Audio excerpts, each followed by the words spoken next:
Sa ikalawang araw ng libreng sakay ng DOTR, kita nang nakapagbigay ito ng ginhawa, lalong-lalo na sa mga estudyante. May paalala naman ng DOTR sa mga miyembro ng LGBTQIA+ community na mag-a-avail ng libreng sakay sa December 22. Alamin ang detalye sa report ni Catherine Landicho.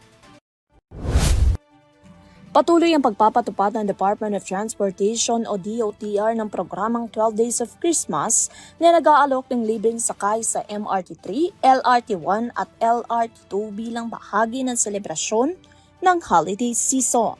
Ngayong araw ang ikalawang araw ng programa kung saan ang mga estudyante ang benepisyaryo ng libreng sakay. Upang makalibre, kinakailangan lamang na magpakita ng school ID or Certificate of Enrollment Registration na maaaring gamitin sa buong araw sa pagsakay sa mga tren.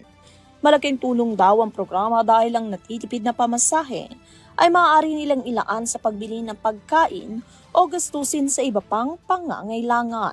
Sa unang araw ng programa kahapon, umabot naman sa 11,985 na senior citizen ang nakinabang sa libreng sakay sa mga nabanggit na linya ng tren.